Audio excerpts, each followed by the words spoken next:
ভারতের কপালে আসলে কি আছে, কেমন শুরু হতে যাচ্ছে তাদের সুপার এইটের যাত্রাটা। প্রথম রাউন্ডে অর্থাৎ বিশ্বকাপের প্রথম পর্বটাতে তারা দুর্দান্ত খেলেছে, ওদিকে আফগানিস্তান তাদেরকে শান্তিতে নিশ্চয়ই ঘুমোতে দিচ্ছে না। সেই জায়গাগুলোতে কারা ভারতের পক্ষে বাধা হয়ে দাঁড়াতে পারে আফগান জার্সিতে, কিংবা ডার্ক হর্স আফগানিস্তান কারা আসলে তাদের পক্ষ থেকে ভারতকে চরমভাবে দুশ্চিন্তায় ফেলতে পারে, সেই বিষয়গুলো নিয়ে পরিসংখ্যানের আলোকে এই পর্যায়ে আমরা একটু দেখে নিতে চাই। দর্শক, আমাদের সামনে প্রথমেই রয়েছে আজমতুল্লাহ ওমরজাই। এই ব্যাটসম্যান এবারের বিশ্বকাপে খুব ভালো করেছেন, বিষয়টা বলা যাবে না।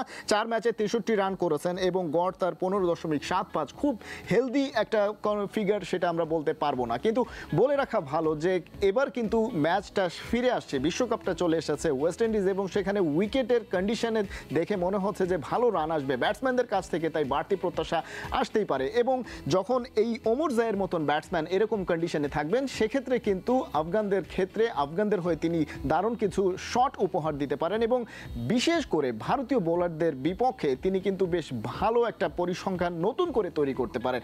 অর্থাৎ যে পরিসংখ্যানটা আমরা এখানে দেখতে পাচ্ছি ওমরজাইয়ের ক্ষেত্রে, কিন্তু সেটা পরিবর্তন হয়ে যেতে পারে ওয়েস্ট ইন্ডিজের এই সুপার 8 পর্বে এসে। এরপরে আফগানিস্তানের বোলিংয়ের দিকে যদি তাকাই, তাদের বোলিং অ্যাটাকের নিঃসন্দেহে অন্যতম ভরসা হচ্ছেন রশিদ খান। রশিদ খান এর আগের যে আমরা অংশটা দেখেছি বিশ্বকাপে, যেটা যুক্তরাষ্ট্রে ছিল, সেখানে স্পিনারদের দাপট বলতে আসলে তেমন কিছু ছিল না, কিন্তু তারপরেও কিন্তু রশিদ খান 4 ম্যাচ খেলে 6 উইকেট নিয়েছেন এবং আফগানদের হয়ে তিনি কিন্তু দ্বিতীয় সর্বোচ্চ উইকেট শিকার করেছেন। অর্থাৎ রশিদ খান এখানেও একজন পারফর্মার। তার কাছ থেকে নিশ্চয়ই এবারের অংশটাতে, বিশ্বকাপের সুপার 8 পর্বটাতে কিন্তু আর একটু বাড়তি বিষয়গুলো রশিদ খানের কাছ থেকে তারা আশা করতেই পারে। এবং তার ইকোনমিটা আমরা দেখতে পাচ্ছি যে 6.18, এবং এই ইকোনমিতে বোলিং যদি তিনি কন্টিনিউ করতে পারেন, তারপরেও কিন্তু ব্যাটারদের জন্য যথেষ্ট দুশ্চিন্তার কারণ হতে পারেন তিনি।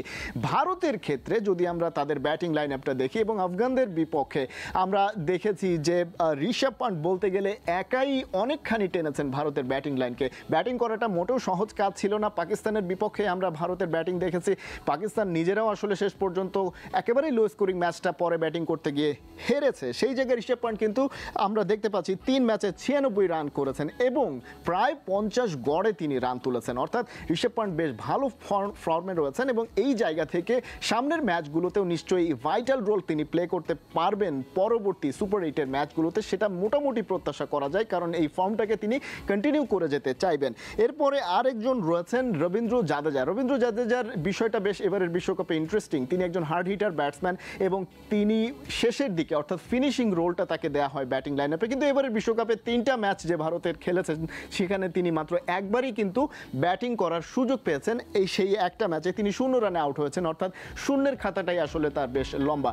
এবং এই জায়গাটাতে আসলে রবীন্দ্র জাদেজা যখন তার কাছ থেকে যে একটা বিষয় চাইবে তার দল, তার যে রোলটা চাইবে তার দল, সেই জায়গা থেকে জাদেজা যদি ডেলিভারিটা করতে পারেন, তাহলে কিন্তু ফিনিশিংটা একেবারে নিখুঁত হতে পারে এবং ভারত অনেক জায়গা দিয়ে উতরে যেতে পারেন এই রবীন্দ্র জাদেজার কল্যাণে। তবে এবারের বিশ্বকাপে এখনও তিনি পারফরমেন্সটা দেখাতে পারেননি। কোন পজিশনে রয়েছে তার ব্যাটিংটা, এই ওয়ার্ল্ড কাপে কিন্তু এখনও পর্যন্ত বোঝা যায়নি।